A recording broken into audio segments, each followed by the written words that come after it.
Leadership, I think, begins with, obviously you have to be able to kind of motivate people around you to share a common vision and a goal and some type of an objective, and be effective in getting those people to follow you. You have to stumble a few times and make mistakes, but I think what makes you a better leader is acknowledging the fact that you're not perfect and letting your people know that it's okay to make mistakes. Every day is a challenge. And when you have people that are looking to you for vision or direction, you have to be able to know how to get that direction to them in a way that they not only want to do it, but are going to be effective doing it. For a long time, people thought they were born leaders, that was a trait that you just started with, but I think that can be learned over time. Some of the best leaders that I've worked for, I'm not like them, but I definitely have learned to demonstrate and to try to carry those same types of things out in my leadership style. I've been very fortunate with the agency that I work for, that I have a lot of people that on a daily basis inspire me to continue to develop myself as a leader. What stifles leadership sometimes is not sharing a clear and focused vision of where you want to go.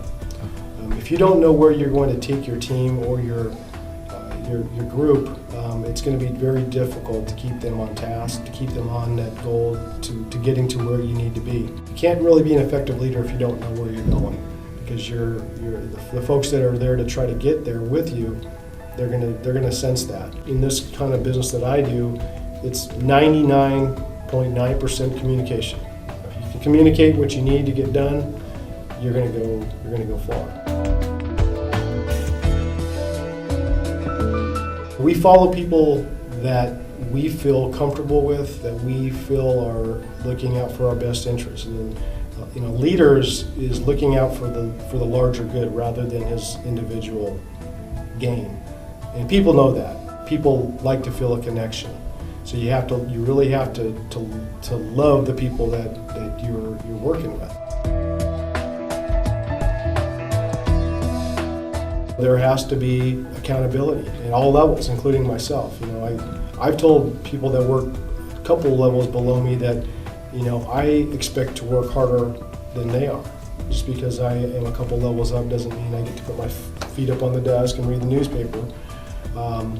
We're all having to work harder these days in whatever we do, but especially as a manager or leader, you need to again, lead by example and be out there working just as hard as your staff.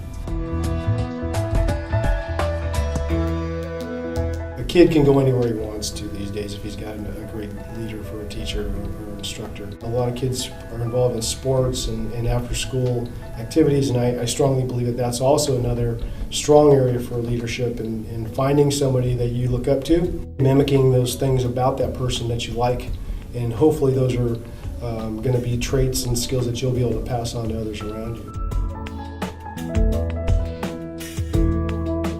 Take every opportunity to learn. There was some opportunities given or offered to me early in life that I passed on, but since that time, anytime something's come up, I've always volunteered to do it or learn from it or take an opportunity to take an extra class. While you're young, get as much education as you can. Always try to look for ways to just improve yourself.